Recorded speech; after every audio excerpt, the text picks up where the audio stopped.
मैं Deepika study channel में आप सभी का स्वागत है। मैं लेके आई हूँ वर्ड जी की क्यूज। तो आइए क्लास स्टार्ट करते हैं। तो क्या कह रहा है, प्राकृतिक वनस्पति का सर्वाधिक विकसित क्षेत्र है, यानी कि जो प्राकृतिक वनस्पति होती है वो सबसे अधिक विकसित क्षेत्र कौन सी है। पहली है प्रेयरी, दूसरी है टुंड्रा और तीसरी है टैगा और चौथी है आपका पतझड़ वन। पतझड़ वन तो कौन सा होगा? आप लोग को कुछ सेकंड की मैं टाइम दे रही हूं।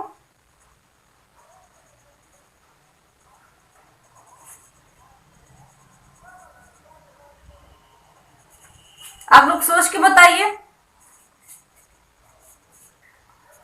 प्राकृतिक वनस्पति का सर्वाधिक विकसित क्षेत्र है। प्राकृतिक वनस्पति का सर्वाधिक विकसित क्षेत्र है। तो पहला कौन सा है? प्रेयरी, दूसरा है आपका टुंड्रा और तीसरा है टैगा और चौथा है आपका पतझड़ वन। तो कौन सा होगा? तो वो होगा आप लोग का पतझड़ वन। कौन सा? चौथा वाला। प्राकृतिक वनस्पति यानी कि प्राकृतिक वनस्पति, इसका मतलब ये है कि ऐसी प्राकृतिक वनस्पति जो कि ये प्रकृति द्वारा होती है, इसमें मनुष्य का हाथ नहीं रहता है।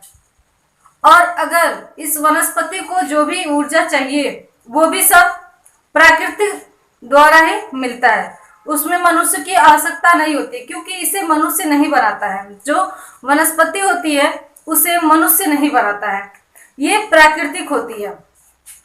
तो इसलिए जो प्राकृतिक होती है, चाहे उनकी पानी की हो या फिर जो बरसात होती है तो हो, और अगर वनस्पति को पानी की जरूरत हो तो वो भी मिल जाएगी, और धूप की जरूरत हो तो वो भी मिल जाएगी। किससे मिलेगी? प्रकृति से मिलेगी। और जो जमीन की ऊंचाई होती है, जमीन की ऊंचाई और वनस्पति से बहुत ही गहरा रिश्ता होता है, जिससे कि जो वनस्पति होती है वो अच्छे से तैयार हो जाती है, क्योंकि वो प्रकृति दोनों ही रहता है। और ऊंचाई में परिवर्तन के साथ साथ, ऊंचाई जो होती है उनके परिवर्तन के साथ साथ जलवायु परिवर्तन होता है। ठीक है, अगर जिस हिसाब से उसकी ऊंचाई होती है उसी हिसाब से वहां की जो जलवायु होती है उसमें परिवर्तन भी होता है, और जिसके कारण प्राकृतिक वनस्पति का स्वरूप बदलता है। जिसके कारण जो वनस्पति होती है, प्राकृतिक जो वनस्पति होती है, उनकी जो स्वरूप होता है वो भी बदलता रहता है। कैसे? यानी कि अभी छोटा सा है तो वो बड़ा होगा, फिर वो बड़ा होगा, फिर वो फल भी देगा। तो इस तरह से वो बदलता रहता है। और ये सब कैसे होगा? वनस्पति के ये सब प्राकृतिक के द्वारा ही होता है, क्योंकि ये सब वनस्पति जो होती है वो प्राकृतिक ही होती है। इसे मनुष्य नहीं बनाता है। जो वनस्पति होती है इसे मनुष्य नहीं बनाता, ये सिर्फ और सिर्फ प्रकृति द्वारा ही होती है। तो आप लोग को हमारी ख्याल से समझ में आ चुकी होगी कि प्राकृतिक वनस्पति का सर्वाधिक विकसित क्षेत्र है तो कहाँ पे है? पतझड़ वन में है। पतझड़ वन में है। और क्यों इसे प्राकृतिक कहा गया है? तो इसलिए कहा गया है कि ये जो वनस्पति होती है ये मनुष्य द्वारा नहीं बनाई गई होती है, यह प्राकृतिक होता है। और जितना भी इसे जरूरत होती है, चाहे पानी की और चाहे धूप की, जिस भी चीज की जरूरत होती है वो प्रकृति द्वारा ही मिलती है। तो इसलिए इसे प्राकृतिक कहा गया है वनस्पति को।